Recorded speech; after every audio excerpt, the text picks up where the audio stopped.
Welcome to the Real News Network. I'm Paul Jay in Baltimore, and welcome to another edition of the Bennis Report with Phyllis Bennis, who joins us from Washington, D.C. Phyllis is a fellow and director of the New Internationalism Project at the Institute for Policy Studies in Washington, author of many books, including Before and After, U.S. Foreign Policy and the War on Terrorism, and Understanding the Palestinian-Israeli Conflict, a primer. Thanks for joining us. Good to be with you, Paul. So on Monday, Senator John McCain apparently crossed the border from Turkey into Syria and met with senior rebel leaders and has called for more support, direct U.S. support for the rebels in Syria, including direct training. He's called for American targeted airstrikes on various Assad military installations, particularly anti-aircraft guns. And he's called for other kind of direct measures. Around the same time, the European Union has just met and dropped their sanctions because they couldn't agree to extend them, which now will allow countries of Europe, if they choose, to send weapons. All of this is leading towards a pressure towards sending heavy weapons to the rebels. And of course, the Russians are saying this is going to scuttle any possibility of some kind of peace agreement. So what do you make of all this? It's all kind of converging interests saying very contradictory things. Well, I think that the timing of both McCain's visit and the EU decision are very much tied to the real urgency that's underlying the arrangements between the U.S. and Russia about what they're calling Geneva II, the second set of efforts to get a peace conference underway that would involve both sides in Syria, both the opposition side and the government side.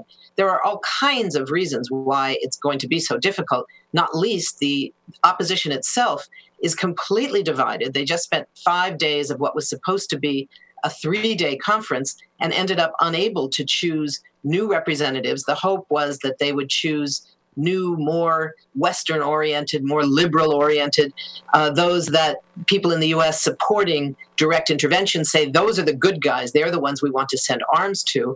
And it's essentially acknowledged that it's really the Islamist forces who are the far better fighters. They're the ones with the arms now.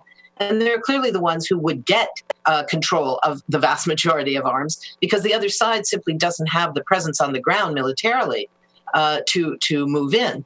So that's one set of problems. The other set of problems is the whole notion, of course, of what John McCain and the other neocons in the U.S.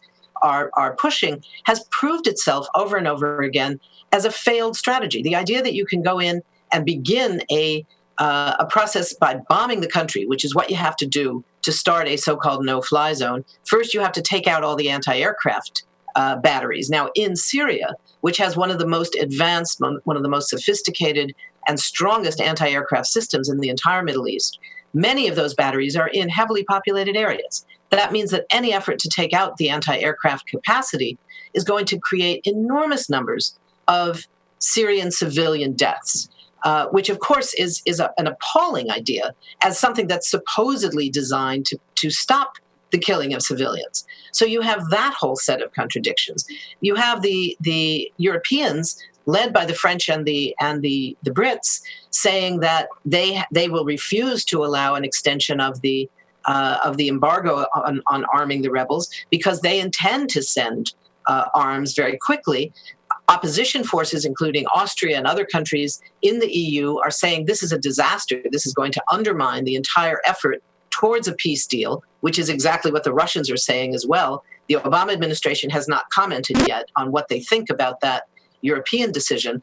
But of course, if both sides are continuing to arm their clients in Syria, if the Russians and Iran continue to arm the Syrian government, and if Britain and France, as well as Qatar and Saudi, and helped by Turkey, and presumably with U.S. approval and U.S. arms ultimately, are continuing and escalating the arming of the rebel side, this is a recipe for long-term, virtually permanent civil war in Syria. Because we have to keep in mind, Paul, this is not just about an opposition movement fighting to overthrow a regime. You now have 5 separate wars being waged in Syria, only one of which is the war between Syrian people, some of them, and the regime, a very repressive regime. You also have a sectarian war that's region-wide. You have a regional fight for power between Saudi Arabia and Qatar and somewhat Turkey on one side and Iran on the other side. You have a global war over naval bases between the U.S. and Russia.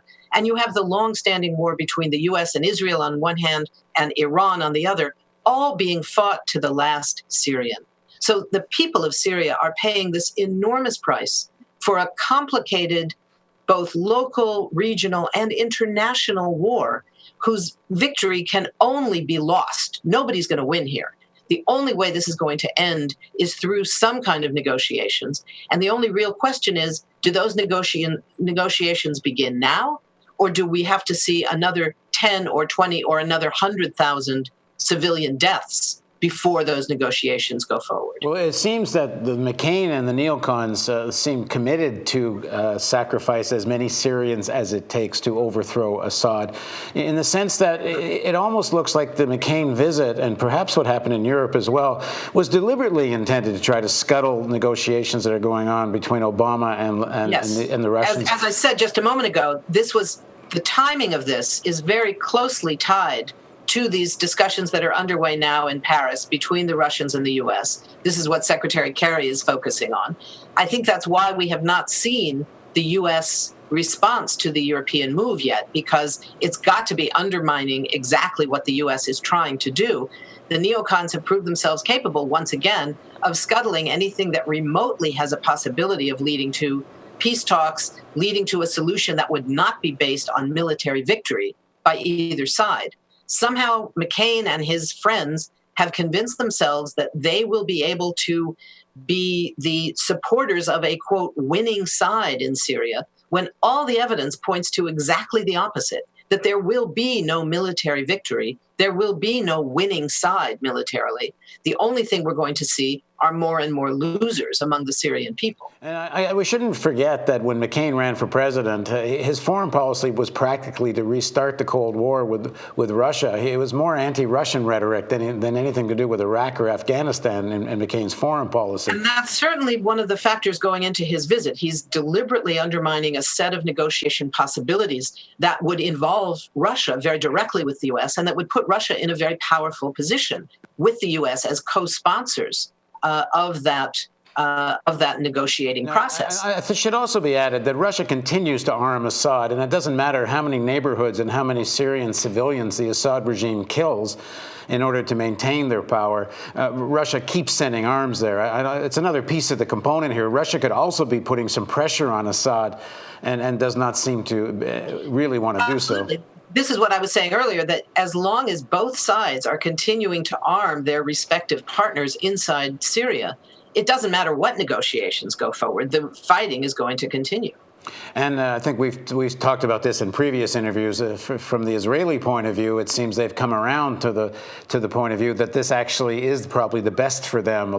Civil war that doesn't end, a weak Assad, disorderly opposition, and chaos they can take advantage of when they need to, drop in and stop an arms shipment going to Hezbollah. I think they're moving in that direction now. I don't think that's by far their choice. I think their choice would still be greater control, greater central control, as they had under all the years of both Assads, father and son, both of whom kept the Golan Heights, the occupied Golan Heights, quiet, kept the border quiet, kept the level of cross-border violence tamped down. So that really their preference. I don't think that's changed. I think they're dealing with the options on the ground and realizing that that's no longer an option. There is a civil war underway. I don't think their choice right now would be the overthrow of Assad. I think it would be to stabilize the situation at a somewhat lower level of violence, because there's such a danger of direct intervention coming. One of the things that is quite likely, if there is a third, there's now been 2 sets of Israeli direct assaults on Syria. If there is a third, Assad has said that his military would respond directly against Israel. That may be simply bombast, but if it were true, if he felt he had to do that to keep his credibility, both inside the country among those significant, although smaller and smaller numbers of Syrians who still support his regime, and more importantly, outside, further out in the region, where there is still this illusion that the Assad regime somehow represents a resistance force of some sort, despite all evidence to the contrary, that to keep that, he must somehow respond militarily to any further Israeli attack. that would mean a very dangerous escalation. And the Israelis can't be minding very much that Hezbollah has thrown its hat fully into the Syrian war. Nasrallah, leader of Hezbollah, said we're fully committed to the end, and preparing Lebanese people for a lot more dead Hezbollah fighters coming back from Syria. That's true, although it's not at all clear what the result is going to be of Nasrallah's engagement on that level. There's already unease among supporters of Hezbollah, and not necessarily, as far as I know, from members of the Hezbollah militia, but inside Lebanon in general, where Hezbollah has a lot of support from non-members who see it as very much at the center of the legitimate political composition in Lebanon, very much part of the government and the parliament. There's a great deal of unease about that position that Nasrallah has spelled out. So I don't think we know yet what the result is going to be of Nasrallah's full and official embrace of the Assad regime. And still tens of thousands of Syrian refugees, a catastrophic humanitarian disaster, and next to no world public opinion, world media paying any attention to it. Well, one of the things that we're seeing is that the UN is already faced with having to cut back on rations, on health supplies, on everything it needs in the camps. But the other reality is that many of the hundreds of thousands of Syrian refugees outside the country are not in separate camps. They've found places to live with families in cities, in towns. So it's not as visible as the huge refugee populations that we're accustomed to seeing in other refugee crises, whether it's Darfur, whether it was Afghan refugees in Iran or Afghan refugees in Pakistan. Only some of the Syrian refugees are in camps. Others are facing poverty, lack of education, lack of healthcare, but living in ordinary towns and cities and villages in the neighboring countries, whether it's in Turkey, in Jordan, in all of the countries neighboring Syria, with the exception of Israel, who has not allowed in any refugees. All of the others are taking care of them, in many cases, in cities, so it's not as visible. And that's a huge crisis because it's very much what's known as the CNN factor that the UN depends on to get countries, particularly the US, to escalate its pledges, but most importantly, to make good on the pledges that it's already made.